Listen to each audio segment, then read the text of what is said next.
we recording or do we not record? I can't remember. Yes, We are recording. We are recording. Wonderful. Okay. So I'm calling the Planning and Economic Development meeting to order on March 8th. And first up is the approval of the minutes. Councilmember Lawson and Councilmember Sundberg. Did you have a chance to review them? No changes for me. Okay. Yeah, they were very good. Thank you. And then first up is the AD Works presentation. Hi, good morning, everyone. My name is Sasha Easton, and I am the Workforce Director for Arapahoe Douglas Works. And I definitely see some familiar faces and names on the participant list, so it's nice to see you. And for those of you that may not know what Arapahoe Douglas Works does as an organization, we'll be able to cover that today. I've been in workforce development for a little over 12 years, and prior to that, I do have a legal background and have worked in public interest as well.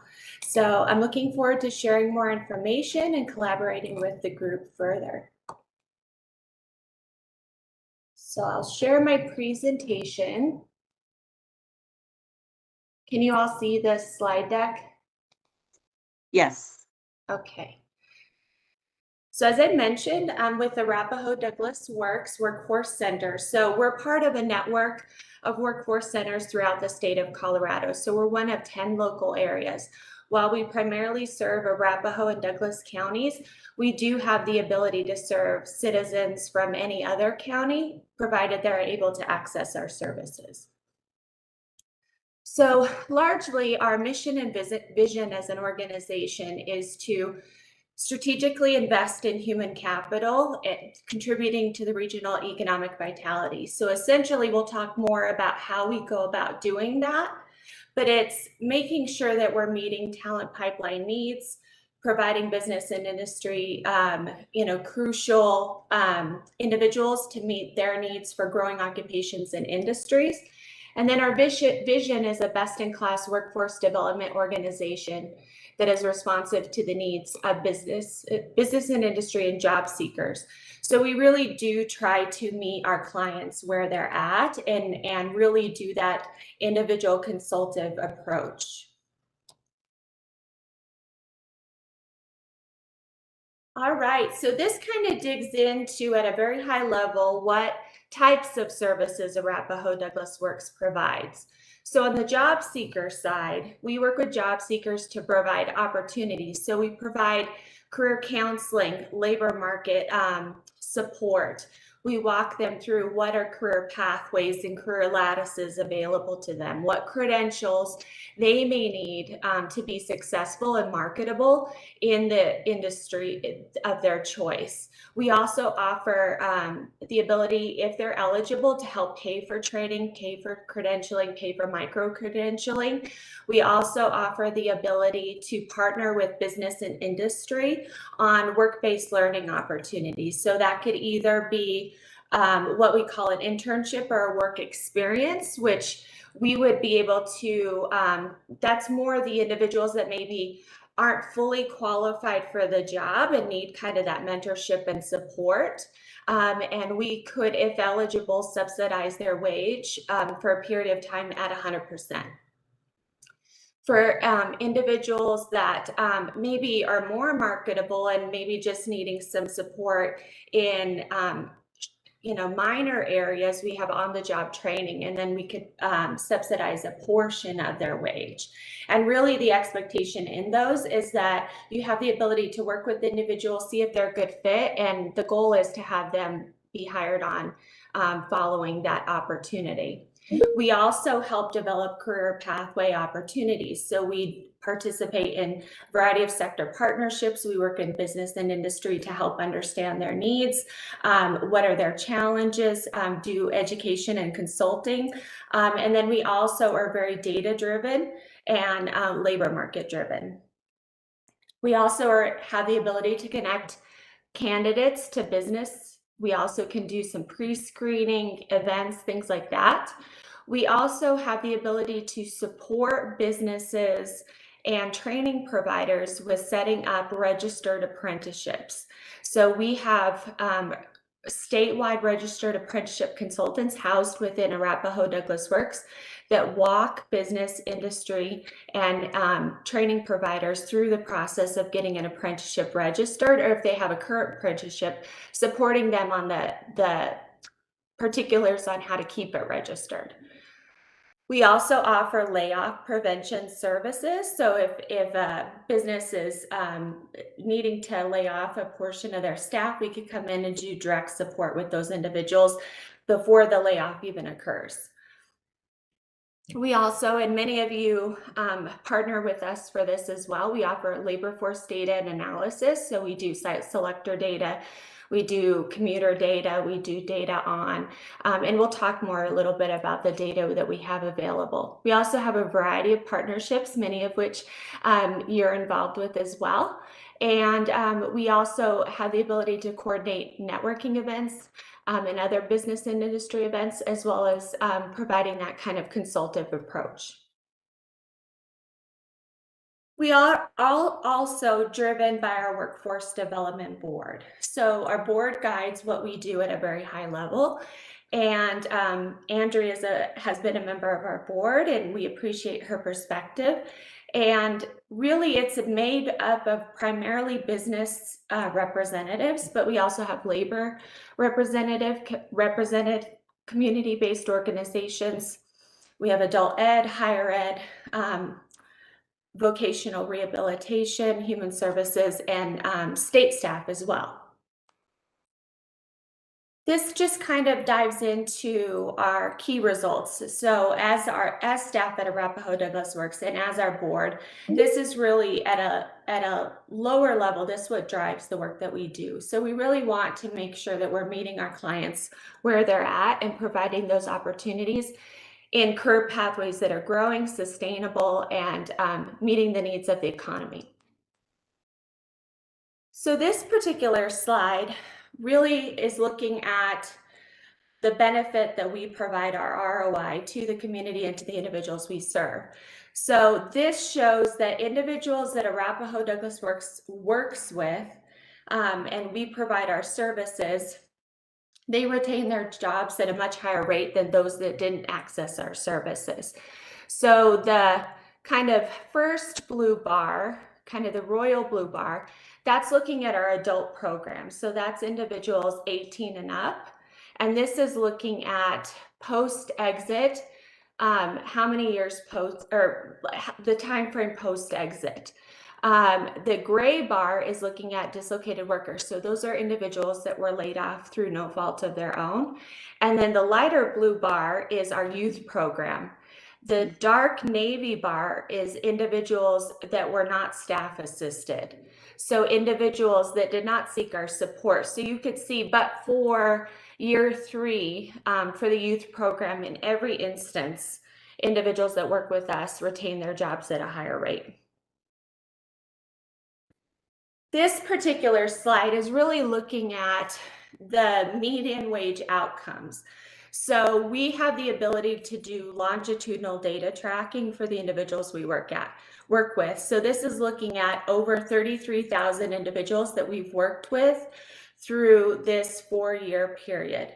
And you could see the progressive growth of wages. So by 1 year post-exit, the individuals that we tracked were earning 108% of what they were earning previous to working with us. And between 1 and 4 years after exit, their median wage grew at 6.6% annually. In comparison, wages in the Metro Denver area for individuals that we did not work with only grew 5.5% annually. So that previous slide was really looking at the individual perspective. This is looking at the aggregate. So over that same time frame, so 2016 through 2021, this is the most recent data we have. This is using labor force data through the statewide database, our Chimera database, which some of you may already use, that's also based on BLS statistics. But looking at this period of time, exiters made 46 million. So we're looking at that 33,000 that we are tracking, 46 million more than they were making 2 quarters prior to coming to 80 Works. These new worker earnings are directly attributable to the value of services by Arapahoe Douglas Works.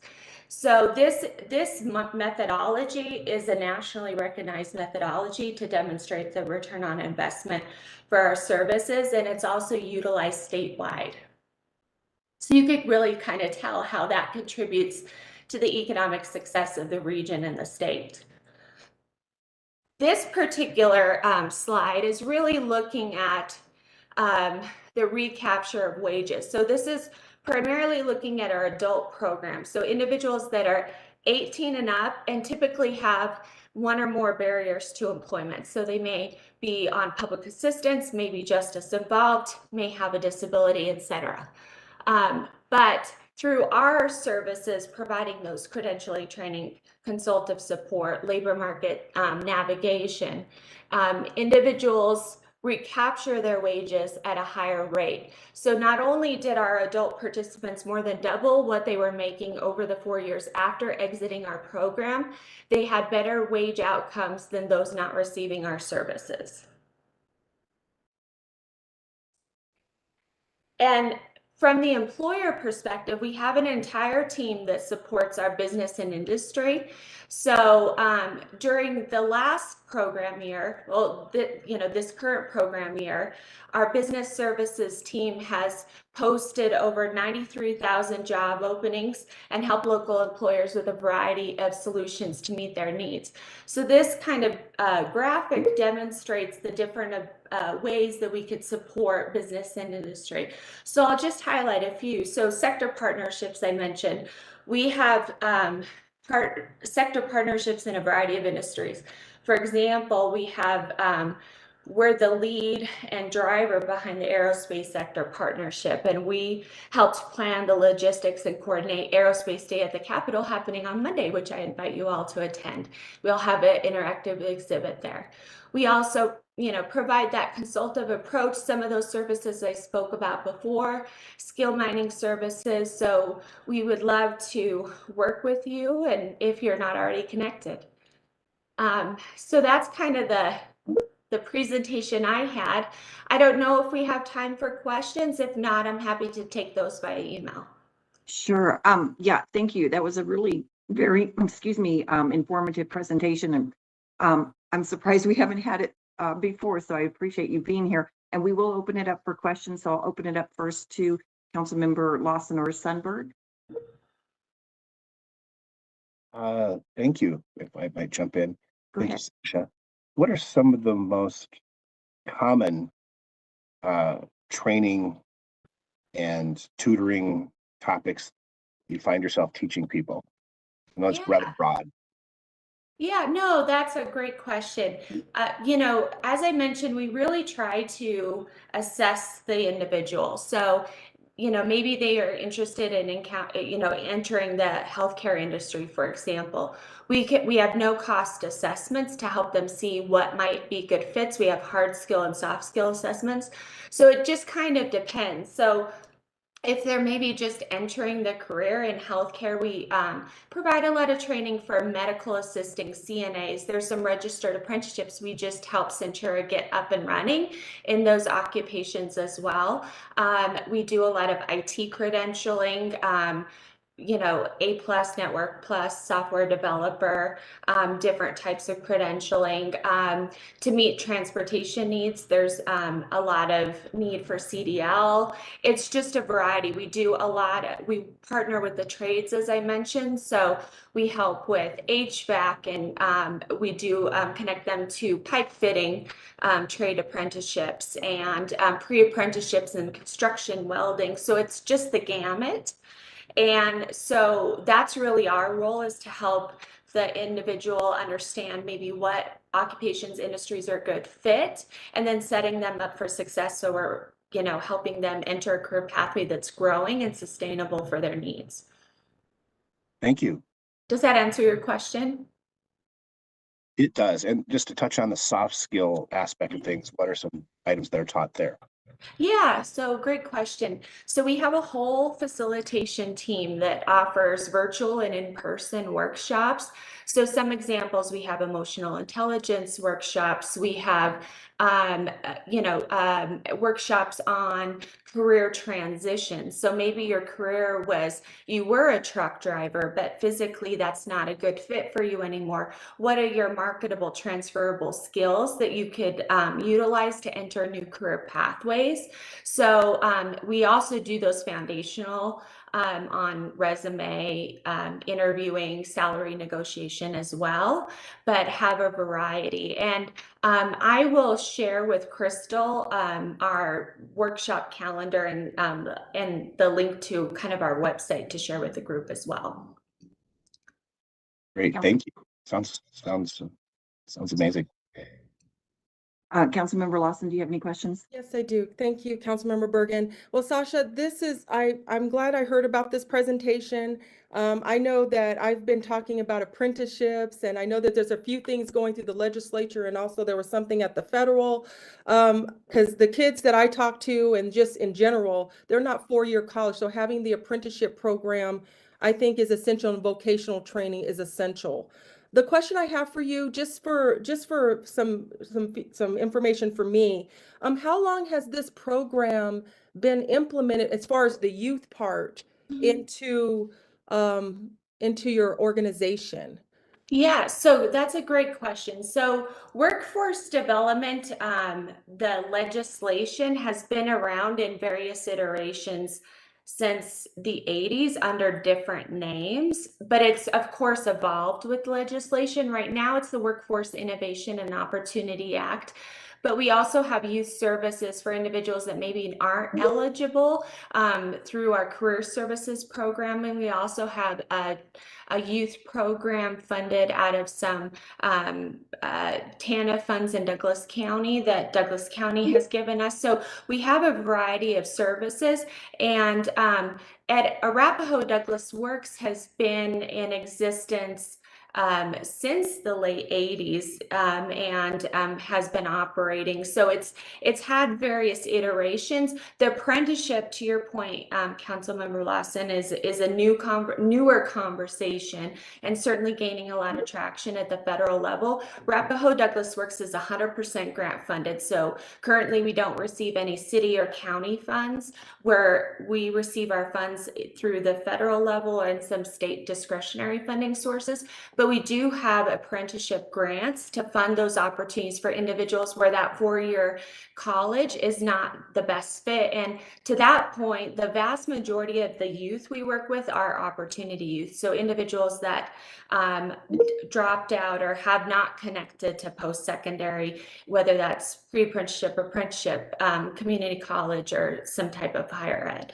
Okay, Councilmember Bergen, can I just ask just a follow-up question? How are you marketing this program through the schools? And again, because this is kind of new to me, I know you stated that it's been around since the 80s, but how are you kind of marketing this to maybe our school districts? Yeah, so that's one of the challenges. So WIOA is up for reauthorization currently. So I'll actually be in DC later this month to hear more about kind of what that WIOA reauthorization may entail. Currently, we're not able to market through a paid marketing campaign.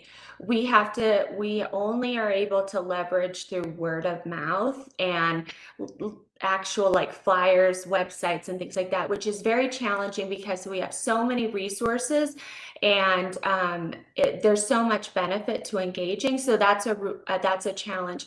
Our workforce board, to that point, we just started 3 new task forces. It's open to anybody within the community. So if you'd like more information, I'm happy to share. We have a marketing and outreach task force, a mental health task force, and a young adult and youth engagement task force.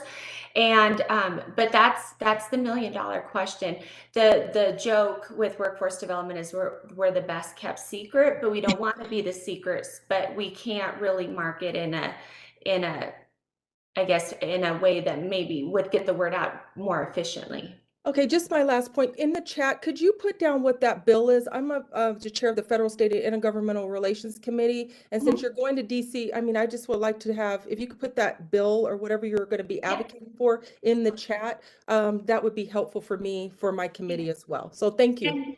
And if you all do some lobbying on wheel reauthorization, there is discussion to make a portion of the funds allowable for marketing. So that would be a huge benefit if that could come to pass. Okay, if you could put that information, that bill in the chart, the chat, that would be great for me. Thank you. Absolutely.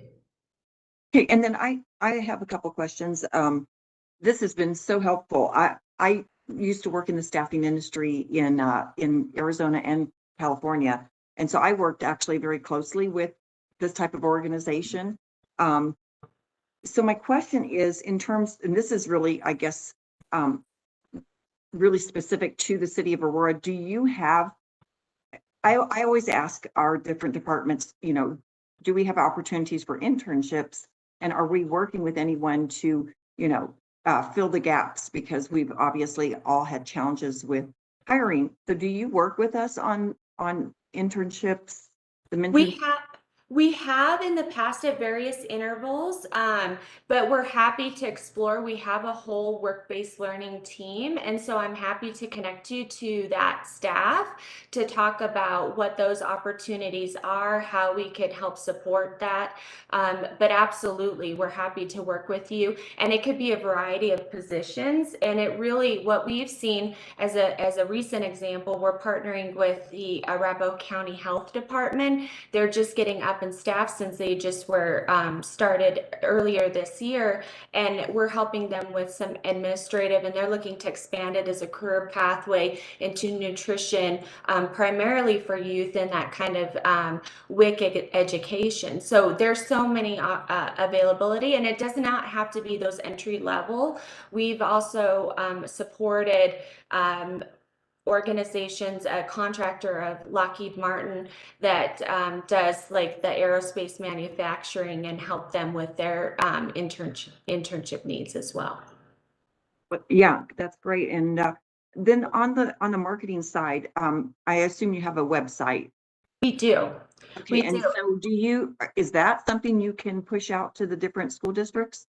Yes, and that's a good point, and I don't think I fully answered Councilmember Lawson's question either. We do have staff that go to the school districts and partner and do workshops. We provide materials. We've done some recent things, and we've also partnered, as an example, the Cherry Creek Innovation Campus. We funded, I believe it was 50 students in pre-apprenticeship tracks. Okay, great. And then we do have Councilmember Murillo. She's not on the committee, but she's on the call, and she has a question about the range and distribution of wages. So in terms of like where individuals are being placed. Councilmember Murillo, are you there? Yes, I'm here. Okay, if you want to clarify that.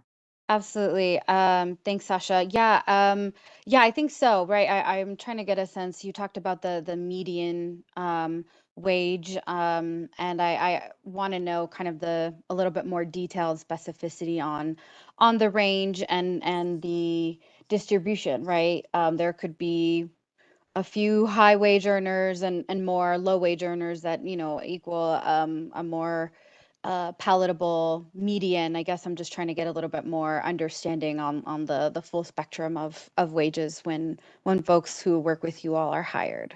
Yeah, so it really kind of depends on that industry and that occupation, like you said.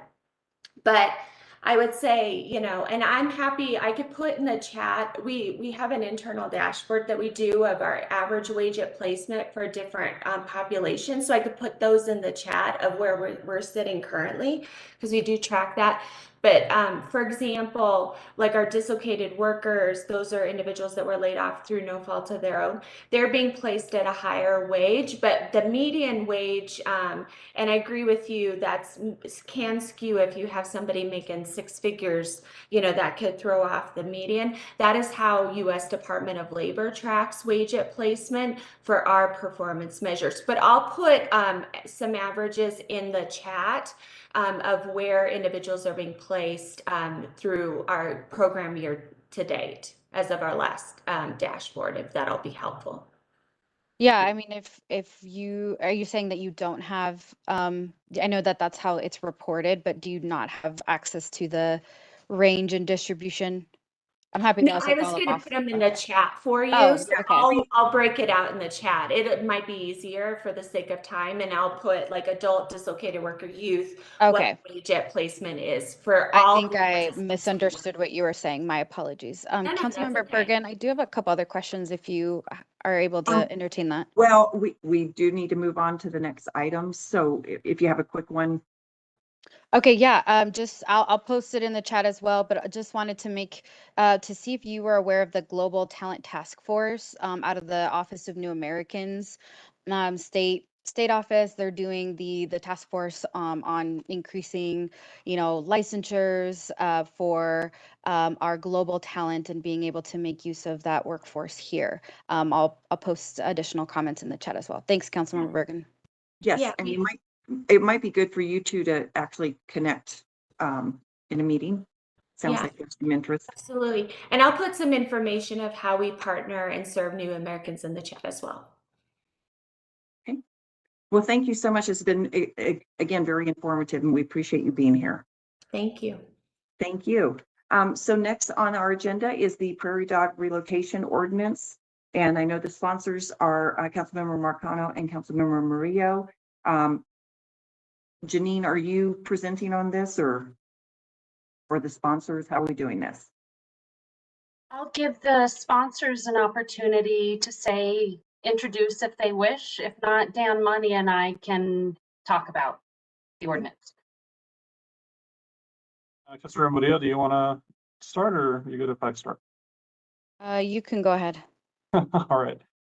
Thanks, everyone. I hope you're having a great morning. So yeah, this ordinance came about after a group of concerned residents reached out to us about prairie dogs, but also the other species that they interact with and help house in our city, two of which are actually threatened. So that would be the western burrowing owl and a black-footed ferret. So they brought to our attention that the town of Parker actually has an ordinance in place to help protect the habitat that prairie dogs provide, not just for themselves, but for these other species. And the requirements basically for humane relocation, as opposed to utilizing poison, which is, I think, how a lot of developers typically go about relocating prairie dogs, or rather exterminating prairie dogs. And then the impact that can have on other local wildlife, but also in some cases, some of our household pets. So if you can imagine if, something eats a prairie dog that was poisoned and then somehow winds up in your backyard and your dog gets a hold of it, that can actually make your animal sick as well. So there's a more humane method of relocating these little critters and the other species for which they provide housing for. So we thought we would work with them to put together an ordinance to, kind of emulate what the town of Parker has done, felt that their requirements are fairly reasonable. And yeah, so that's why this is before you today. Councilor Murillo, do you want to bring anything else? Just quickly that, this isn't the first time we've had conversations around prairie dogs. We did have a Chapter 14 revisions a few years ago, and there was a lot of things we were trying to accomplish, and this wasn't an area of focus, but has always been a concern of residents. And I think that the impetus was a few of the developments actually in Ward 1, the affordable housing units that were being stood up along Potomac near 6th Avenue, and just, people seeing that was happening, and residents reaching out to do something about it. I think that's really it. And I'll kick it to Janine or Dan. Okay, I'm seeing if Dan wants to say anything. I'm good, Janine, if you want to talk about it. Just to let you know, I mean, we tried to tailor the ordinance as closely to Parker's ordinance. Parker's ordinance is fairly brief and pretty general. So, and we've kind of kept ours the same way with a few more specifics in those last couple sections. And Dan, just because one of the concerns in talking to a couple developers is the time of 6 months, what is Parker's? I'm trying to find it in my notes and not bringing it up quickly. You're muted. Sorry about that. I can share Parker's, but if you would like, I've got it right here.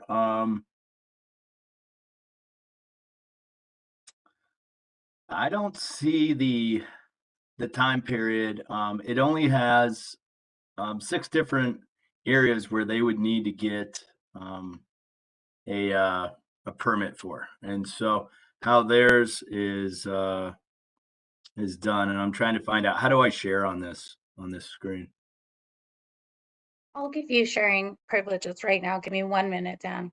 Okay, great.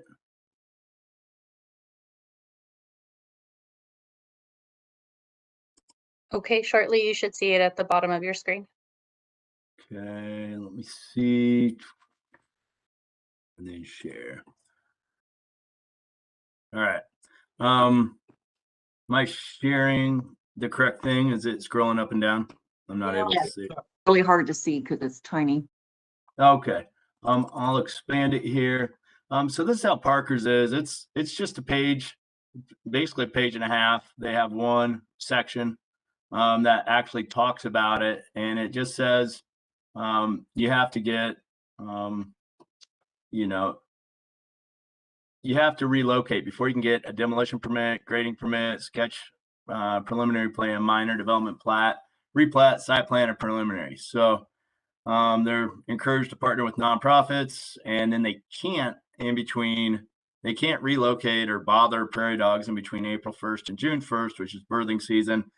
There is no explanation of what a developer is supposed to do if they just are supposed to not do anything with their land for 3 months or 2 months. But there's no like explanation of what to do on that. And then if they do have to do extermination, they have to go through the same stuff that we have. And so as far as go through the feds in state of Colorado. So, but it's pretty basic. And it doesn't, that I see, give a specific timeline. We gave a specific timeline because we were asked by developers, hey, we need to know, what is the general timeline of an approval. And so that's where we put the timeline in there. So there could be some sort of indication of what they're supposed to do. Janine, so you have a presentation or? Just some talking points, because we have not had the chance to bring this up with the newly formed Development Review Advisory Board. I was able to get feedback, however, just informally from a couple individuals from that board. And one of the concerns is timing, the 6 months. As you know, we are trying to shorten our processes, but with this timing, it's not only prairie dogs that may be present, there may be the black-footed ferret or burrowing owls. If there are burrowing owls, they are prohibited from, or they're limited to doing any work during the winter months. So it's longer than those months in the Parker. So this could add what they estimated 12 to 14 if they have to wait till start in summer. A really big problem, whether you're talking to developers, folks within Colorado wildlife, is receiving sites. These are limited numbers. They're harder and harder to find. And if you move them out of the county, you need approval of the receiving Board of County Commissioners. So they not only have to go through our process, but potentially another county process to get approval with no guarantee. A simple matter of cost, take that or leave it, but extermination to relocation is 10 times greater based on a few estimates they received. But then also hazards, because you have to essentially vacuum the critters out of the holes. And there's a 45% death and injury rate with that process. Then both with staff looking more closely at the drafted ordinance as well as the developers, there would need to be some refinement to this ordinance. A few things brought up. What does treated humanely mean? Getting a definition about that. Not limiting, right now the ordinance limits to one way of extermination if they can't be relocated. And one of the developers spoke with an exterminator, and using the CO2, what happens is some of them are exterminated in that method. Some just go to sleep, and once oxygen is back, they come back. So there are other ways that are safe both for other critters, again, just taking them at their word, but wanting to be able to use the best practices that are humane and not restricting. The time limit, thinking of demolitions, this was a staff one, that what if there's just a house on the property and they want to demolish the house or something that's an attractive nuisance? Thinking of the magnitude before you have to go through this process, maybe refining that a little bit. So those are the high points. We would, if this moves forward, we would like some more time to work on refining the ordinance and see if there is discussion around the timeline. Because I should say, with the 6 months, what if they talk to 5 companies and 5 counties in the first 3 months and they all say no? Is that reasonable? And then what about the rest of the time? Okay, thank you. Yeah, I understand the intent behind this, and certainly wanting to dispose of the prairie dogs humanely is something that we should strive for. I think in reading all the backup material, it is extremely onerous on the developers from the perspective of the permits, trying to relocate, who's going to be able to relocate them, going through the county commissioners, the permitting process, licensing process. To me, it's just not reasonable. It's going to cause, I sat on the red tape ad hoc committee with several other council members. I think even Councilmember Mercano was on it as well, with Councilmember Zvonik chairing it. And what we were doing in that committee, the whole purpose was to cut down on regulations, because we heard from developers that every day that they're delayed costs them money. And we know we have a affordable housing, attainable housing issue. So we're trying to get housing as quickly as possible on the market. And this, to me, just slows it down tremendously. But I do appreciate the intent behind it. I don't think it's reasonable for us to put these kind of barriers in place. So I guess I'll open it up to Councilmember Lawson and Councilmember Sundberg for further questions or comments. Mayor Pro Tem, can I jump in before him, please? No, I would like to first have Councilmember Lawson or Councilmember Sundberg have the opportunity to comment, and then I'll go ahead and recognize you. Thank you. All right. Go ahead, Councilmember Lawson, if you'd like to go first. I didn't know if you were going first.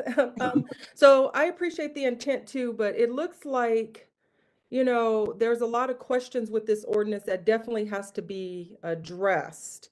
And again, I think Councilmember Bergan brings up a good point. I know we have to look, we have to do things humanely, and I understand the intent as well, but we got to have some balance. We always have nature, and then we have development. And sometimes that can be cross-sectional and have a lot of debate, where we're putting things, where we're building. But I guess with this, I do think that as we are trying to get affordable housing, if we're going to have to wait 6 months or even 3 months, we could lose potential developers. Saying, well, you know what, I'll go to Centennial, or I'll go to Denver, or I'll go someplace else because I got to wait this long in Aurora. So I guess that's my comment. My question to you, Janine, in looking and talking to the advisory group, did they say what would be like kind of the ending cost for something like this if they did have to wait? We have not taken this to the entire advisory group, Okay, and it's going to vary because it's the carrying cost of the land. okay. So their interest on their loans, and we all know what interest rates are today. Okay. So So it'd be it's based on the interest rate and kind of what the economic environment is. Okay. yes. Okay. That's all I have as far as a question and comment, Councilmember Bergan. Thank you. Councilmember Sundberg. Yes, thank you. Couple questions. Are prairie dogs able to be trapped and relocated? And just maybe a certain representative number of them to be relocated? Is that a possibility? Is it feasible? It actually is, but with a permit from the Colorado Parks and Wildlife. Okay. I know, speaking of Colorado Parks and Wildlife, they're described and classified as a destructive rodent pest. They're not endangered. I see the 45% success rate is not a good rate. Imagine going in for a surgery. It's like the flip of a coin, right?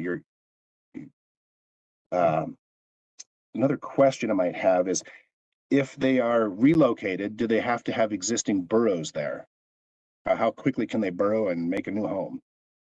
That I do not know. What I have been told from several sources is if they are relocated where there's an existing colony, that the existing colony is territorial, protective of their food source, and will likely kill the incoming prairie dogs.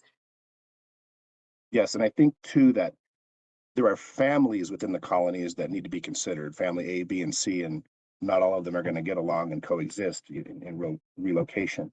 I know Boulder's gone through this, and they probably chose the lethal control approach. I see that one of their soil health experts indicated that the problem with prairie dogs is that they don't stay where you want them to stay in relocation. So even if you remove them from certain properties, they will still graze where they want to graze. So, I'm a huge animal lover, and I see the humane angle from this, but in practicality, the survival rate and so forth, I have some questions and concerns. Thank you. Councilmember Marcano. All right. Thank you, Councilmember Bergan. So first, I want to say that I agree with a lot of y'all's concerns, especially around the timeline. Councilmember Murillo and I have been trying to have staff discussions about these issues for about 2 or 3 months now, and I'm kind of frustrated that that didn't happen before this made it to committee, but that is what it is.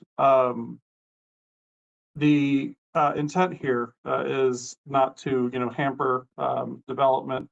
So I see that Boulder's Parker's ordinance is a lot less prescriptive in terms of timelines. And Parker's also growing like gangbusters, as you all know. So I don't see that this is adversely impacting development there. I don't believe it would necessarily impact development here in a negative light, as long as we, maybe make some tweaks to timeline requirements. Also, I do want to point out that, yes, prairie dogs are not endangered, but they are a keystone species, right? So those 2 other species that we were talking about, the burrowing owl and the black-footed ferret, are currently threatened in Colorado. So part of the benefit of this is to ensure that those animals don't continue to lose, population, and then, eventually become endangered and at least and potentially even extinct in Colorado. So, just doing our part there to ensure that we're not irreversibly altering our ecosystem locally. So in terms of timeline and costs, completely understand and agree with that. You all know my background's in architecture and engineering services, so very, very keenly aware of how that could impact cost if the delays are too long here. So happy to work with staff to get those answers or those questions answered, or find a more reasonable timeline. Yeah, and those are my comments for the moment. Councilor Murillo. Councilmember Bergan, may I speak? Yeah. Thank you. And thank you for your comments. And we appreciate the opportunity to come before you and get your feedback. Honestly, I cannot, I guess, understate the amount of internal pushback or just unwillingness to kind of work with the sponsors. I tend to work really well with staff, and there have been few moments where I feel like I've been tossed around the process with no actual opportunity to dig into these questions. So I'm sorry we're having this conversation in the policy committee. Our goal was to have some of these this feedback and some of these things thought through a little bit more in advance. So I want to apologize that wasn't able to happen. We brought it to the Horns committee. We were told that was the the right committee. Staff didn't prepare the presentation we thought they would, and instead at the meeting essentially said, we didn't think this was the right committee without ever telling me as the chair that was the case. Here we are in March. We had intended to have a staff conversation about the ordinance in advance to really be able to talk through some of these things.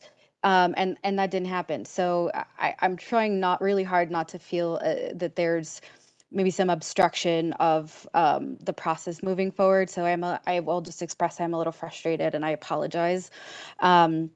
That being said, I hear some of the concerns that y'all are sharing in terms of timeline as well.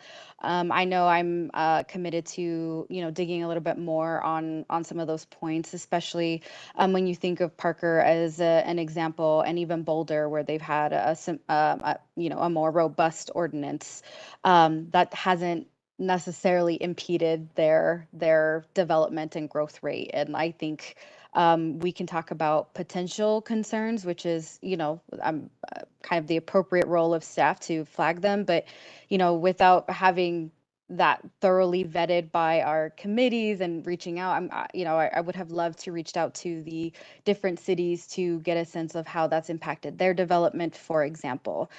So I share all of that to validate some of the concerns that you brought up. I too share them, and I guess a little bit more about how I intend to follow through and follow up on some of those concerns before we bring it back. But yeah, I at the end of the day, I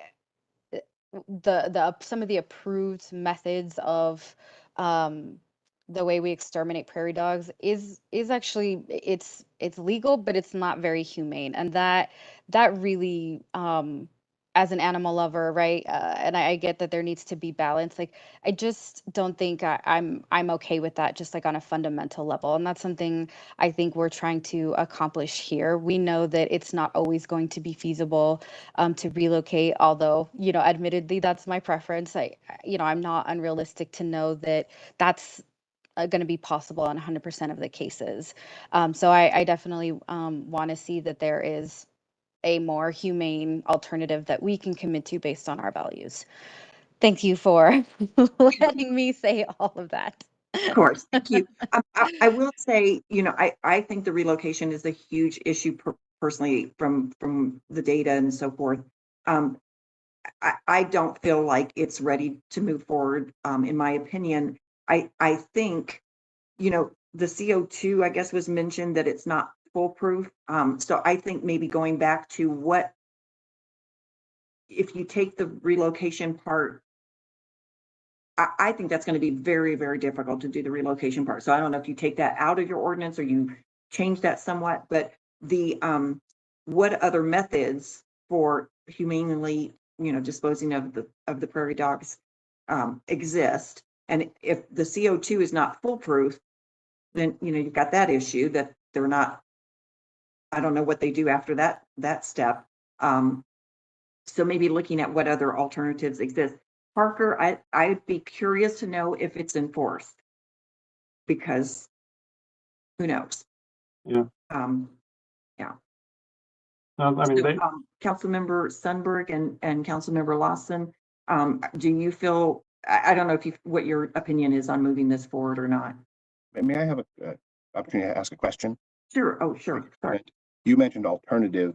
I wonder if a nonprofit could be created, or if one exists now, to work in good faith with the developer to go in and trap before the development a certain representative number of prairie dogs in agreement, and then relocate them on a nonprofit effort basis as an organization. Does anything like that exist? Councilmember Sundberg, there are nonprofits who help with relocation and trapping. That would be part of the intent, and developers would basically be encouraged / required to try to make contact with those folks as part of their good faith effort. So that's something that already exists in Parker's ordinance as well. I think the issue with the nonprofit is sounds good, but again, we're talking about when could the nonprofit do it? What are the steps, the same steps to get through the county commissioners, through the wildlife, whatever that department is called, Colorado Parks and Wildlife. I think again, we're back to the timeline, and you know, that whatever that winter burrowing season. Yeah. I think that's the big issue. So I think to me personally, it would be better to look at this ordinance from a perspective of what other alternative methods exist. If you don't look at the relocation, but that would be done humanely. Thank you. That makes sense. So we'll work with staff on that. So we agree. I think given the things that were brought up, it's not quite ready to move forward yet either. And then Janine, you mentioned that development, the advisory, that new advisory board. So it's not the joint task force, it's the new one. This is a Would we new one. feedback? Excuse me. Oh, sorry. Would we get feedback from the joint task force or that group or the HBA? The hope from the staff level is that any changes to UDO or development process will get feedback through the Development Review Advisory Board. For any of these changes. And to council members Murillo and Marcano, I don't know if you saw my face, my sincere apologies. I dropped the ball with getting a meeting. I'm going to be pinging Crystal immediately to get a meeting with you, have some of these issues so we can sit down, get the names from some of these nonprofits and have a deeper conversation. So again, my apologies.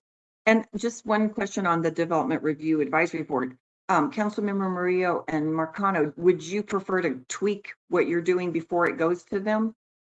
Yes, absolutely. Okay. Yeah, I think so. Councilmember Bergan, may I speak? Yeah, go ahead. Yeah, I agree. I'm not sure it's ready to be presented. I don't. It is not my practice to introduce something not, thoroughly vetted. So that's why I did apologize to you all as a committee. I know your time is valuable. So yeah, I would like to go through some revisions. And Janine, I appreciate that. I do look forward to digging a little bit more into this. And we want to work collaboratively. I think we're not trying to pull a fast one, right? I think we want to be very realistic, but also own, the concerns we have from an environmental and just a humane, ethical treatment of living things perspective. And I know that there's a little bit more work to do. So I appreciate that, Janine, and I do look forward to circling back with you, and let's work pretty lockstep as we make these revisions. Thank you so much. Thank you, Councilmember Murillo and Councilmember Marcano. Appreciate it. Yep. So we'll go ahead and not move that forward until they are able to meet with staff and go the different, I guess, kind of make some tweaks. So thank you. All right, next on the agenda is the Crestone Peak Resources Operator Agreement. Good morning, Council Member Bergan and other council members and staff this morning. My name is Jeffrey Moore. I'm the manager of the Oil and Gas Division. And a little plug here, we are actually changing our name to the Energy and Environment Division, which I'm very excited about. So stay tuned for that over the next month or so. They'll be hearing more about it. I'm going to give you a very brief overview of this agenda item this morning as I share my screen. We are here today. Let me just get into presentation mode. Let's see how we are there. All right. We're here today. This agenda item is a consideration and revision of Exhibits A and B in the operator agreement with the City and Crestone Peak Resources. Exhibits A and B are the maps and the description of the wells in the operator agreement. So that's the only part that we are looking at doing some adjustments to. The operator agreement does allow revisions to those exhibits to the wells and well sites, but it has to be after a public hearing at City Council. Today is the first step of that process. We did a previous revision 2 years ago in January of 2021. Crestone is requesting 3 things. The first is a reduction in the total number of wells and total number of well sites, cancellation of a previously approved well site, which was less than 2,000 feet from a residence, and finally a shift in the location of 2 well sites to avoid existing drainages and better align with surface owner plans. The area that we're talking about is north of I-70. It is northwest of the intersection of 26th Avenue and Monahan Road. The green outline there, dash outline, is the ATEC area. On this particular map, the blue sites are currently active well sites with wells drilled. So I'm going to go through real quickly the couple of changes that are being proposed. For the Bijou North location, as you see it on the screen there, that's where it's currently approved in the operator agreement. You can see that there is a natural drainage that goes through that location. Crestone is proposing to move this to the southeast, so it gets it out of that particular drainage. The number of wells will stay the same. The next is the Shoe South well site. There on the blue there for the Shoe South, there are an existing 4 wells today already producing, and there is an approved phase 2 expansion of that site to add an additional 4 wells. They are now requesting to cancel that phase 2 development and not add any more wells there. Finally, on the King North well site, that is in process for approval. It has been in process for a while. They are asking to cancel that site and shift those wells down as a phase 2 onto the King South site, which is an existing site with 4 wells. So they would add 12 wells to those existing 4. The proposed plans have been reviewed fully by the Oil and Gas Division. We've confirmed support by the surface owner and the mineral owners. And there are some advantages to the city by these changes. It does reduce the total surface impact of oil and gas within the city, avoids having to reroute natural drainages, which is a preference by rural water, removes the previously approved well site that was less than 2,000 feet from a residence, and provides greater protection for public health, safety, welfare, the environment, and wildlife resources. I do want to mention that there is currently 1 residence here on this property. I'm going to draw a 2,000-foot radius circle there from that residence so you can see what that distance looks like. And you can see they are canceling the site that is there, that phase 2 expansion of Shoe South. The other sites, Bijou North and King North, remain well outside of that 2,000-foot limit. I also want to tell you that since I put these slides together and created the agenda item last week, I have confirmed that the surface developer actually owns that residence, and it's a tenant farmer, and they have agreed to vacate that residence, and it will be removed prior to the grading activity. So I wanted to cover it because it is there today, but it is planned to be removed prior to the development of this particular property. So finally, in summary, Crestone has the right to request this change. It would result in 1 less well site and 4 less wells, cancel an approved site, reduce total surface disturbance in the city, avoid 2 drainages. The surface owner and mineral owner does support this change, as does the Oil and Gas Division, and we would recommend moving this forward to the study session on April 3rd. I'm now going to introduce Dan Harrington with Crestone Peak Resources, and he is going to give a presentation from his perspective. And we'll be happy to address any questions that you have once he is complete. Thank you, Jeffrey, and good morning, everyone.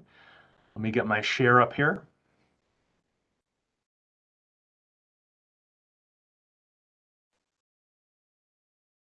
Can everyone see that deck? Yes, we can. Thank you. Thank you. Much of what I'm going to present here is actually a bit duplicative of what Mr. Moore just showed, so I apologize for that, but I will run through kind of the proposed changes and our justifications therefore. So again, we are looking to modify Exhibit B of the Aurora Crestone Operator Agreement, and this will cover 4 locations in that agreement. 1, the Bijou North, we'd like to move that site about 1/3 of the mile to the south and the east. The King North, we would intend to eliminate. That would be 12 wells on 1 site out of the agreement. 3, we would take those 12 wells and drill them as a phase 2 to the King South site. That is an existing well pad with 4 wells currently. And 4th, we would cancel phase 2 of the Shoe South site. That's an existing site with 4 wells, and we would forego the remaining 4 wells. The modifications to Exhibit B will just be to Exhibit B. It will not modify the text or the contractual language of the main operator agreement. And the net effect on the operator agreement would be 1 fewer well site in Aurora and 4 fewer total wells, and positive changes to both the Bijou and the King sites. These changes reflect the surface owner's preferences around siting and timing, and they will increase their available area for residential development. And in the case of the Bijou, we will avoid a mile-high flood district designated stream, Second Creek, in the area. So to show where we are here, all of these changes are within the ATEC area, sections 21 and 28. This is north of 26th Ave, a few miles east of E470. And you can see the starred locations, the Bijou North site and the proposed King South expansion. To the Bijou North, generally what I'm going to show you here, on the left, this is a page from Exhibit B. In the pale gray is how the site is currently depicted. The revised site here is depicted in dark gray with the change, and highlighted are changes to the language. So the highlighted language up here is simply a legal description of the new siting. You can see we're sliding that site 1,800 feet to the southeast. Well count does not change, remains 12. And you can see here in an aerial map how the original designated pad site overlaps the Second Creek drainage. We're just going to move that sort of off of that area. The new pad siting also aligns better with Aurora Highlands Surface Development Plan. They're intending residential development immediately to the west here, and by moving this site eastward, we're allowing more residential development and better standoff from what is built. Then to the King North and South. Here you'll see the original King North site that we're requesting to be eliminated and translated down to expand the King South Phase 1 into a King South combined. That site would have 4 plus 12 new wells. And then the King North would be entirely removed from the operator agreement. The advantage here, this siting works better for ATEC's planned surface development in the area. It opens up more land, and it's also more efficient to co-locate wells on one site. We can have one consolidated facility rather than 2. And it's obviously more efficient from land use as well. And lastly, we have the Shoe South site. Phase 1 was built and drilled in 2019. Here we'll forego Phase 2 and its 4 wells. You can see kind of on the map here the area that will not be built in red X's. And that's pretty self-explanatory as it is. Thank you. Okay. I guess we'll go ahead and open it up for any questions right now. Councilmember Sundberg, I guess this is in your ward. Do you have any questions or comments? Not yet. Thank Not you. yet. Councilmember Lawson? No, I don't have any at this point. So I'll just say, obviously, we are reducing the number of well sites and decreasing the impact environmentally. So I don't see anything negative about this. It looks all that it would be positive, especially for Aurora Highlands in moving those further east and south, so it doesn't impact any future development that happens. So do I pretty much have that correct, Jeffrey? Yes, that is correct. Okay, all right. I'm good with it because it's actually less impact to residents and to development. So I think it's a good thing that we're actually reducing those well pads. And I think it took a while to get to this agreement. Is that correct? Yeah. Okay. All right. Any further comments? Okay, then this needs to move forward, right, to council? Yes. Okay, very good. Then we'll go ahead and move that forward unless there's any objections. Good for me. Done. Okay, Great. Thank you. good. Thank you. Thanks very much to Dan and to Jeffrey. Appreciate it. And we'll go ahead and move on to the retail strategy. Andrea?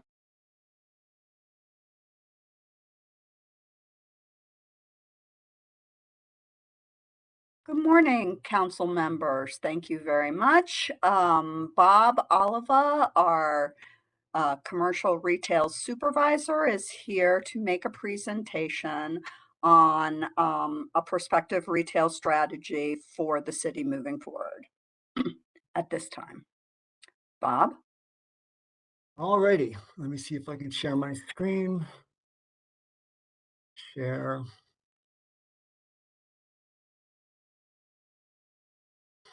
All right. And that doesn't look like it's sharing. Can you? It's there. It's just you need to make it like that? slideshow. All right, perfect. Okay. Oh, can you make it bigger or? In slideshow? Remove your notes and go to the you're seeing that? slideshow. Okay. Yeah, we see your notes. Just swap. Actually, there you go. Display settings and swap. There you go. All right, perfect. All right, so thanks for having me. My name is Bob Oliva. I'm from the Development Services Department, specifically in Retail Economic Development. We are here to talk about our strategy for 2023. And we just want to remind everybody that retail economic development sort of has a dual mandate. We're mostly focused on sales tax generation, but sales tax generation begets jobs. So we'll talk about that in a minute when we get through the slides. So let's get going. This is really just the contents of what we're going to be doing. This is a smaller version of the presentation. We thought we were only going to have 10 minutes. So there's only about 6 or 7 slides, but I'll be able to explain a little bit more because we do have a little more time. So this is the headline for each slide, and let's get started. So the first thing we do in economic development retail is we try to attract high volume retailers and restaurants to Aurora. And the reason we do that is because the difference between a high volume, let's say restaurant, and a retailer could be significant to us. So let's assume that there was say a Old Chicago that went out of business and we had a 5,000 square foot restaurant to fill. If we filled that with an average local operator in Aurora, we'd get about $37,000 a year in sales tax out of them, and they would employ probably around 40 people or so.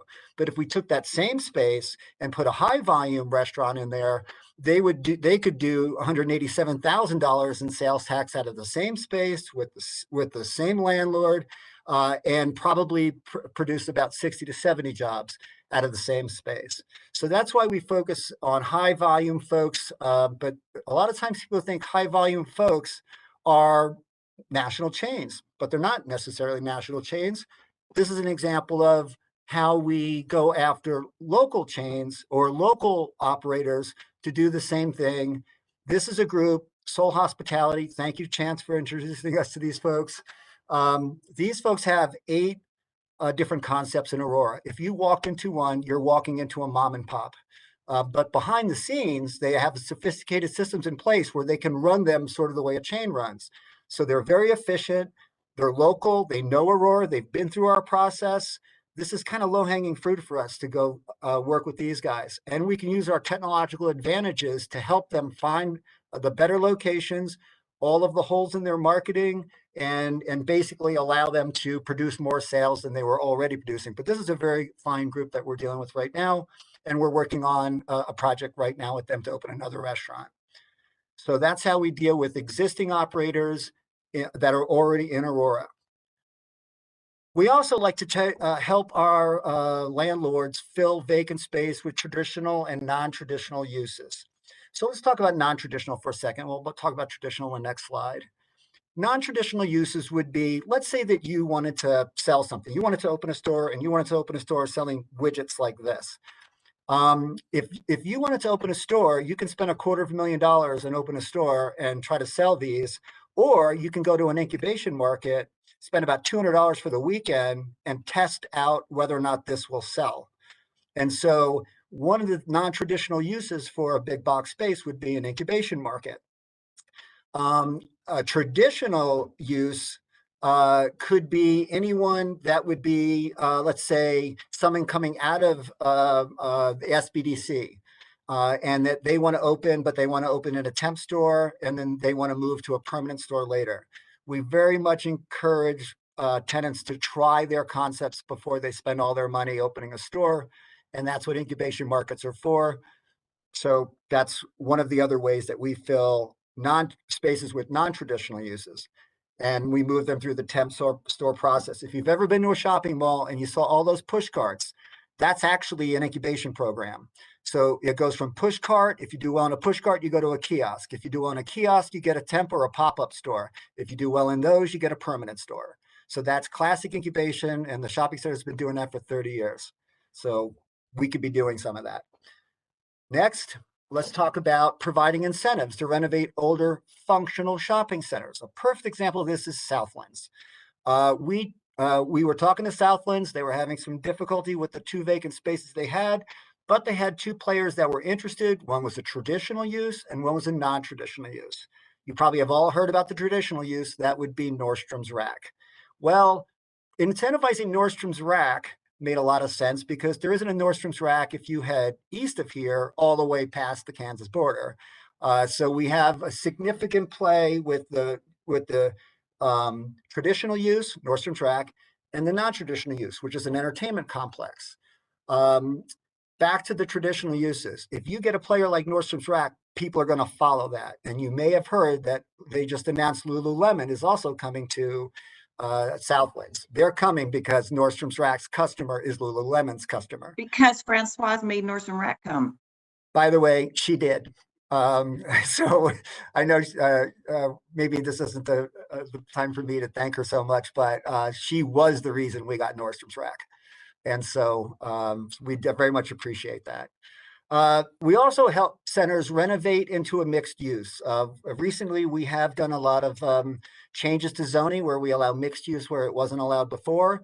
And so if you take a look at the Kimco Center at the corner of Parker Road and Quincy, it's a perfect example of where they had a functioning center with a functionally obsolete elbow in the corner. That was the old Colorado Fabric space. If you know anything about big box players, they want high ceilings and they want dramatic space. That was functionally obsolete, too deep, too wide, low ceilings. And so they had to do something. The number one thing that retail developers are trying to do right now is bring in residential so they have a captive audience in their parking lot. If you have 300, 400, 500 people living in your parking lot, that center will become their shopping center. They will go there constantly. They'll know the bartender's name at the restaurant. They'll know the coffee shop people. They'll know what they drink. It's a certain amount of business that creates a baseline for those businesses that every day they have a certain amount of people that are coming no matter what. So it makes a lot of sense for them to produce residential in their in a functionally obsolete place. Take the functional obsolescence out of the way and put in residential. If you take a look at malls that have been built more than 20 years ago, you're going to find that parking lots, they have very large parking lots. The Aurora Mall is a perfect example. Those are opportunities with infrastructure. All the infrastructure that's dragged to a mall, I mean, they have so much power brought there, so much utilities, everything's there. All you have to do, and by the way, curb and gutters in, the lights are in. All you have to do is pop up. It's not that easy, but it's pretty easy to pop up in a parking lot. I think the Aurora Mall is an obvious one. The Target Center across the street, if you look behind the little lifestyle center that they put in and look behind there and look at the parking lot, you could shoot a cannon off up to that street, and you could probably use the other side of that street to put more retail in if they wanted to. So those are the types of things we look at. We look at parking lots as opportunities with infrastructure. We look to help people take a look at mixed use, and we also bring in non-traditional uses. Okay, we also increase sales tax amongst existing operators and new operators. This is where we team up with our friends at the SBDC. SBDC and economic development go hand in hand, and there are very many times that right now we're currently canvassing. When we're canvassing, we run into operators that have somehow survived in their operation selling this widget, but they don't really know how to expand. of the people that we've talked to in canvassing, the large amount of them want to expand. They don't want to move their location. They may want to open a second location or expand their current location. And so the SBDC can give them the tools to start online marketing, or just to open an online store, or a whole plethora of things. We also have a lot of technology that we have that they don't have. So the technology, we can show them where all their customers are coming from. We can show them a heat map on showing all the areas that have their customer, but that they're not coming, so that they can market directly to that area. We have a lot of technology that we can afford because we distribute it amongst all of our operators, but they can't afford to have it themselves because they would only use it like once every 5 years.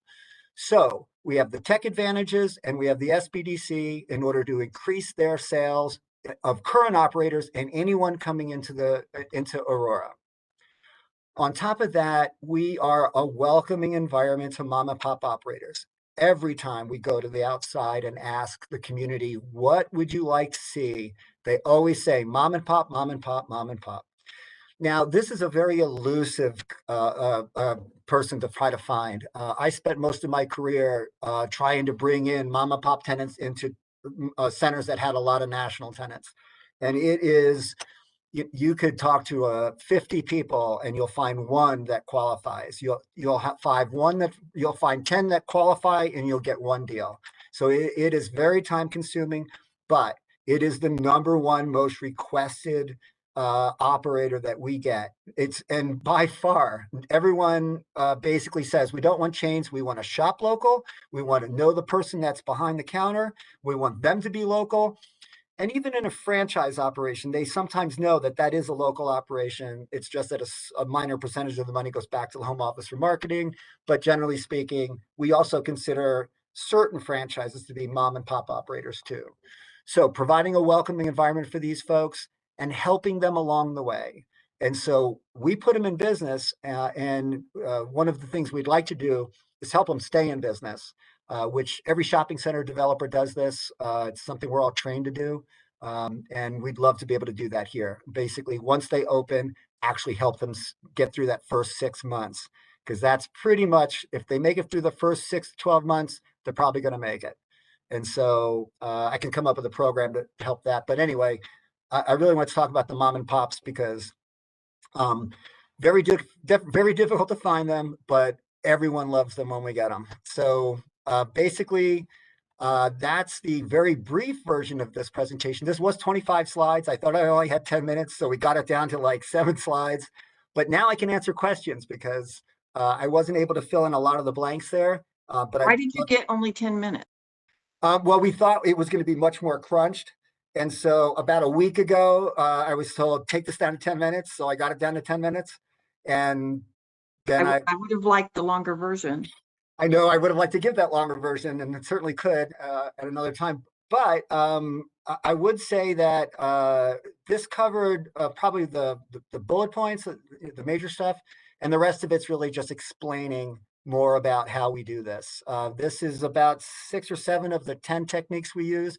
These are all relatively proven techniques in our industry.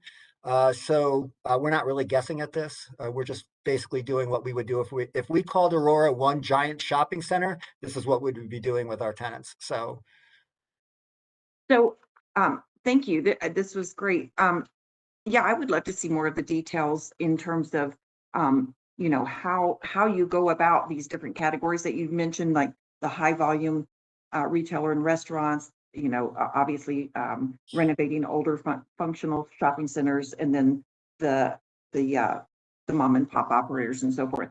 So do you have prospect, you know, I should back up. Very often on Nextdoor, we get constituents that want certain stores. They don't understand why they're not in our city or in a particular area, and it's really difficult. You have to explain that the city is not the one that necessarily builds a store or, you know, brings it in. There's a whole lot that goes into it. So maybe just a quick explanation of how you work with those brokers. Sure. Okay, so we're in a neutral position whenever we're bringing someone to the site. We are not the landlord, we're not the tenant, and we're not a broker. We don't collect commissions. We really do this, you know, as an amenity. If you do business in Aurora, we're going to help you lease your space and help you get your sales up for your tenants. And so basically, we go to, when we go to, so let's back up and take a look at how we go after high volume players. As it turns out, we have a pretty good idea what kind of sales tax they generate currently. We can do math, so we can kind of get an idea of what their overall sales are. And so we can simply rank them. And we have already ranked every single restaurant and every single retailer in Aurora, and we know what percentage in their ward are they delivering sales tax. So we could take a look at someone that's presenting 5% of the sales tax in your ward is coming out of this one restaurant. And that's clearly someone we would be very interested in chasing down. Now, chasing down is an interesting conversation because we're basically saying to them, how would you like to open another restaurant in Aurora? Or would you like to move this one? Or would you like to expand this one? What would you like to do? It's actually a pretty pleasant conversation because they know that we don't have we don't have a dog in this hunt, basically. We're really just trying to help. So that's one way to do it. We go to ICSC every year and we get to talk to all of the small players. Don't go to ICSC. It's all high volume players. It costs a fortune to go in there. And so you're not going to go in there if you're doing $1 million a year in one restaurant. High volume players we consider to be over 3 million in a particular one operation. But I would say that we have a large chunk of folks that are below 1 million and operating restaurants below 1 million a year. And they are relatively small and they probably have less employees. By the way, the employee part of this thing is we've been going to a lot of economic development events, and it turns out that even retail economic folks use job creation as sort of their the way of saying we're doing it, getting our job done. We think it's sales tax generation for us because 56% of the revenue that comes into the city comes from sales tax. So you might call us the most important department in the city. Nobody does, but you could call us that. But you could, because we do generate basically more money than anyone else that comes into running the city. So that's basically we knock on doors. We are canvassing right now, and the canvassing, we literally are going to knock on every door in Aurora, every business. They'll know who we are, and they'll know we're here to help. And I know that some people think that's a joke, but actually in the first 5 minutes, when we're talking to someone, they actually figure out that we can help. And so it's actually a very pleasant conversation. It's very nice to be neutral in these deals. Thank you. Questions from Councilmember Lawson or Councilmember Sundberg? May I ask a question or two and make a statement? Sure, go ahead. Let's see. Thank you. Thank you, Bob. How often, in a brief answer if you can, how often do you proactively reach out to potential businesses? Almost every day we're knocking on doors. Okay, cool.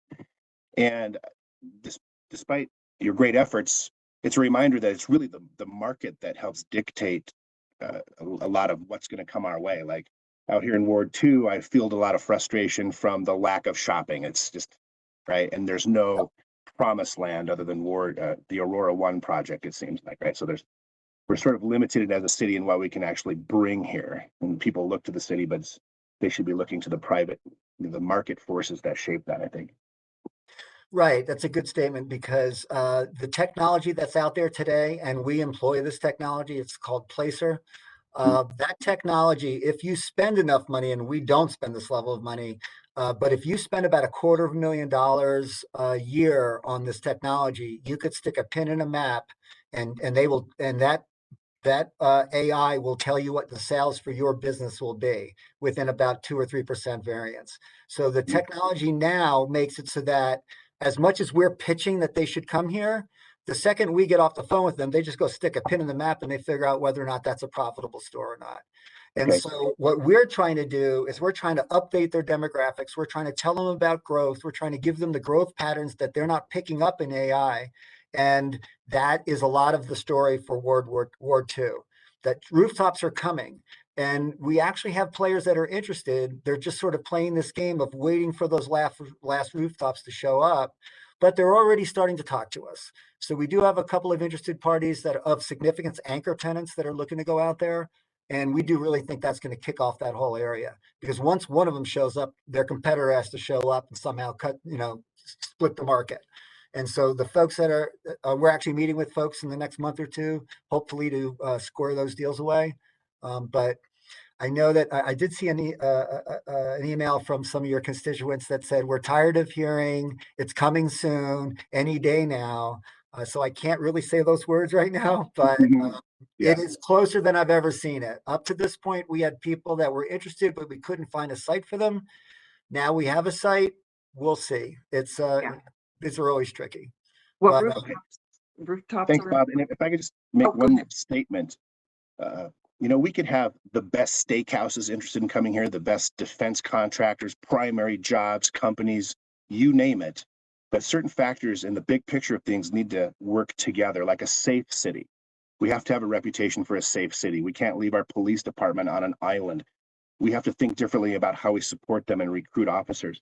And number two, I'd say, is the reputation of having quality education. We can't have a third grade proficiency reading level at 19%. And all of these types of things need to come together. We have to all work together, support each other in these different segments to have a city that's attractive to come to. Otherwise, they'll just avoid us. that's a very good point, because they know that stuff. All the information they can pull, they know they know every statistic you could possibly imagine. And some of those are triggers for them. The amount of home ownership versus rental is a trigger for them. They get over a certain percentage of home ownership and they want to be there. Home Depot would be a good example of someone who looks at home ownership versus rentals. And so, right. And by the way, I did want to bring up one other thing. We did start tracking in September. We started tracking how many jobs we are creating and how many new retail businesses we're opening. So from September 1 to January, we opened 471 new retail businesses and we created about 2,705 jobs. So we're going to start tracking this more often, mostly because our competitors in retail also track jobs. So we're going to start tracking jobs too. Great. Thank you. Councilmember Lawson? Yes, thank you, Councilmember Bergan. I just have a couple questions. Bob, thank you for the presentation. I know that you stated that you're not a broker, you're not, you don't, do that. But I guess what I have a question about is, I'm just going to give you an example. So on the corner of Smoky, because I live in this area, I go to this coffee shop, I'm over there. All of a sudden on Smoky Hill and Parker, on Smoky Hill and Chambers, all of a sudden these businesses just left. There was a liquor store. I'm not saying that that was the great business to be there, but they had an insurance company. They had some other stuff. So now it's just the coffee shop. And now it's just I think there's a hair salon that's around there. And then there's like a, some type of dry cleaning that's been there for a long time. So I guess the question I want to know, when businesses just kind of, especially in that location, I mean, the coffee shop is very popular. So even though they have reduced hours, but when you have businesses that just kind of just leave, do you guys track that? Like what possibly happened? I know you're not the landowner. I know you're not the management company. I'm pretty sure it's about rents. People couldn't afford it, whatever they're doing. But it makes the property at that corner, which used to be so more populous, kind of just not there. So Yeah. I guess, do you track that information when you hear about it, or do you even hear about it? Oh, we hear about it. When we're knocking on doors, we see it. We don't track it so much because we don't really know what's behind the situation. So in a lot of cases, the landlord is still getting rent on the space. It's just that they closed their business, but they have a guarantee on the deal. So they're not going to release the space because they're still getting rent on it. Even though we want them to release the space, they don't have an incentive because they're already getting rent. Why would they want to let go of this person who's going to pay rent and take a risk with somebody else? So 9 times out of 10, that turns out to be a sublease. So now the person that has the lease has to go negotiate with the person interested for the 3 years left on the lease, and then it flips back over to the landlord. Those are a little tricky. And unless they're willing to give a discount for those first 3 years, they're more than likely going to go to another space that's just a clean deal. It's available now. I don't have to sublease and then lease. But we see those as opportunities. So let's take that coffee shop as an example. It's more than likely that if those tenants left, that coffee shop sales have dropped because when someone's going to the dry cleaners, they go and get a cup of coffee, there's a cross-marketing opportunity. So what happens is their current sales, let's say, drops 20%. We go back and start filling that center, and their sales will go up, and the other sales will go up. And so that's an opportunity for us to increase sales tax when it dipped, but we had nothing to do with it. Now we can go back and put in better players, because it's possible that those players, especially service businesses, got hurt during COVID and they just couldn't afford rent anymore. But that's an opportunity for us. Every time we see a vacancy, we can up the ante and bring in a better player and increase the sales of anyone else who survived in that center. Okay. So we are aware of those, and that's part of our canvassing. Okay, thank you for that. I'm glad to hear that, at least, because I do get questions when I go over to the coffee shop from the owner. So you provided me an answer that when I go over there, which I go over there pretty much every day, I can talk to him and just kind of relay him a message. So my second question is this. I know that, back in several years, and some of us on council, I know myself and Councilmember Bergan, when we did the AURA, our policy development, we put in their preservation of businesses. And so when I'm looking at what you're stating about the mom and pop, but I realize looking at the UDO and also kind of looking at some of our other comprehensive planning, to me, because it's not in the UDO, we really are not, it's kind of just a statement. And I kind of realized that over this past week when I was in Washington, D.C., just kind of looking, there were some questions asked of me of some people there. So I looked at it and it looks like it's a policy, but it's not something that's in our UDO. So it doesn't really have a lot of teeth, in my opinion. So I guess when you're talking about the mom and pop, I always believe the preservation of businesses. And because of that, I'm just wondering, because we don't have that in the UDO, or we don't really have it as organized in the UDO. We have it as an AUR policy, as something that council wanted to do, preservation of businesses, things like that, because I was the one who was backing that. Are we really doing that? Helping businesses who are kind of having difficulty to really help them to stay in business and to stay in Aurora? And I'm talking about the mom and pop. Right. Okay. Very good Sorry, question. it's a very filtered question, but Yeah, perfect question, actually. Because Bob, sorry to interrupt, but can you keep your answer as brief as possible, just because we are almost over, okay. We're actually over time. And I apologize, Councilmember Bergan. No, that's okay. No, very good question. Coming from the shopping center business, we've been trained to do this. Every shopping center developer knows how to keep their tenants, and they know how to train them and increase their sales and increase their marketing. And so as a city, we're in a kind of a neutral position here, but we know how to do it. We just are in a kind of an interesting position on how do we do it as the city. So I'd love to talk about this. We know how to save tenants. Every shopping center developer knows how to save their tenants. So it's complicated. There's a lot of things you can do. The first thing you could do is bring in the SBDC, because the SBDC can take one look at their books and tell them pretty much everything they're doing wrong. And when I say wrong, I mean by the numbers. So if anyone is struggling, we immediately send the SBDC in to do a quick audit and figure out what's going on. And I've been doing that my whole career. So SBDC can do it. We can do it. And then we can help them with their business plan. And there's dozens I of just ways need to talk with you and Andrea offline about that, what I'm discussing. So I think that might be a conversation that I can just discuss with you both, maybe offline. That'd be great. Okay, thanks. Very good question. Any other questions, Councilmember Lawson or Sundberg? No? Okay, thank you, Bob. Looks like, yeah, we know you work hard, and it's an important part. I will say that the use taxes from new development also bring in a lot of taxes, though. Remember that part. Okay, we'll move on to reports, and I see that we only have 2 reports, one from Chance and one from Marcia from the SBDC. So Chance, do you want to go ahead and give your report first?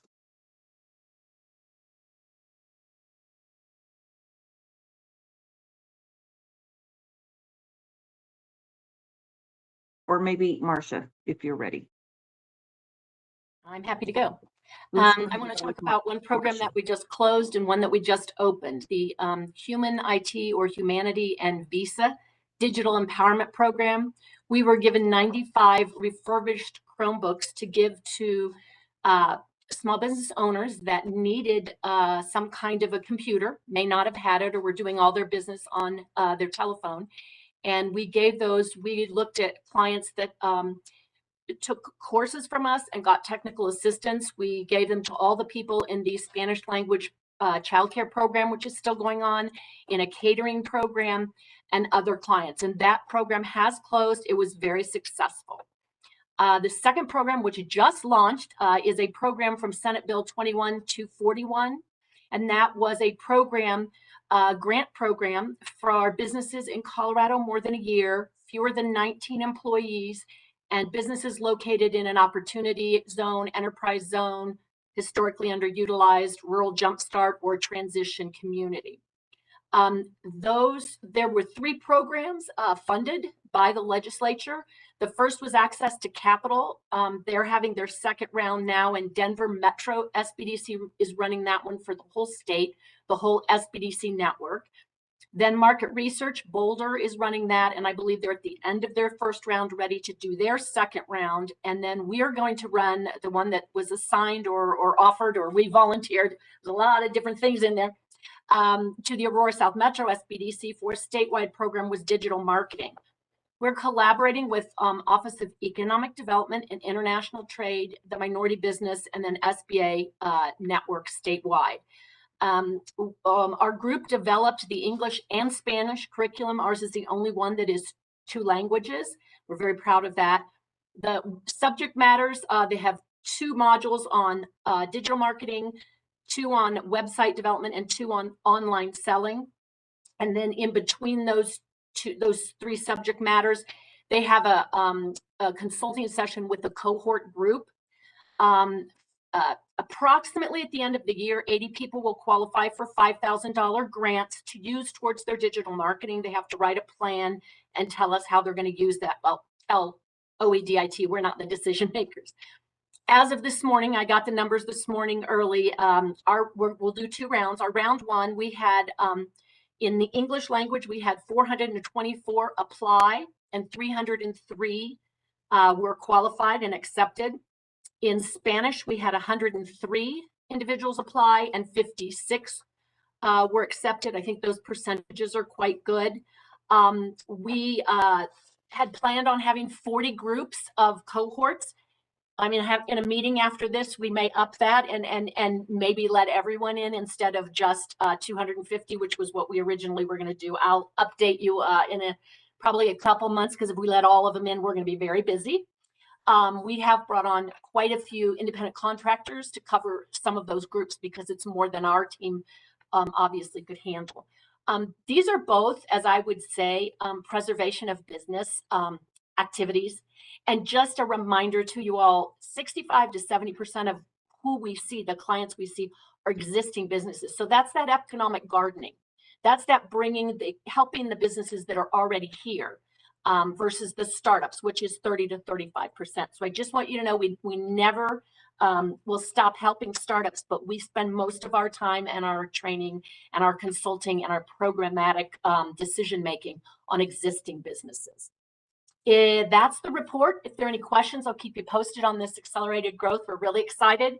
Any questions? And I can't hear you. Unmute. Questions from Councilmember Lawson or Sundberg? I don't. Thank you, Marcia. Thank you. Okay. Thank you, Marcia. And do we have Chance? Hi, good morning, everyone. I thought today was a packed agenda and you guys did a great job. I don't have too many updates. I know that I shared some notes already with PED. Mostly just wanted to celebrate that we celebrate small businesses on Havana Street in the month of March. It is actually National Mom and Pop Month, but many of our businesses sometimes don't like being referred to as mom and pop, so we just say we celebrate small on Havana Street during the month of March.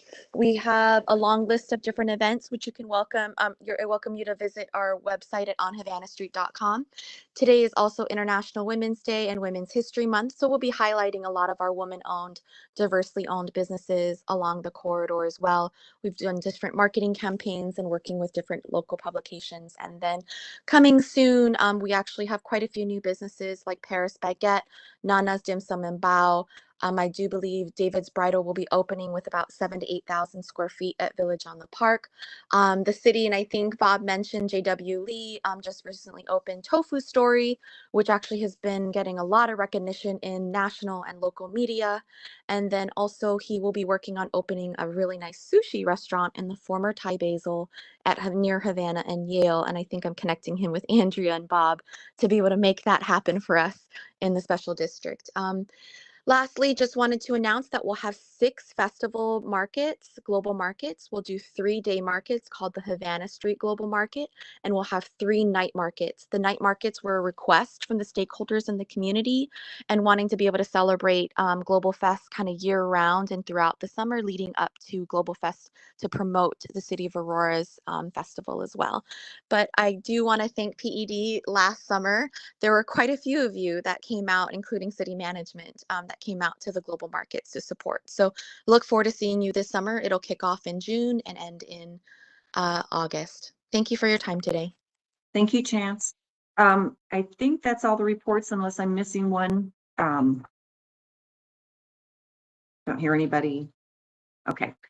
So that's all the reports for today, and the presentations were excellent. It was a really good meeting. I appreciate everyone for being here. Our next meeting is, what is it, April 12th, same time. And Janine, are you there? Yes, I am. So we're still hybrid for April, correct? Hi, April, yes, yep. Okay, and were we trying to get together in May in person? We were talking about doing this hybrid quarterly. So let's, if we can see how April goes, how many we can follow up after that. Sounds good. All right, well, thank you, everyone. Have a great day. Thank you. Bye-bye. Bye.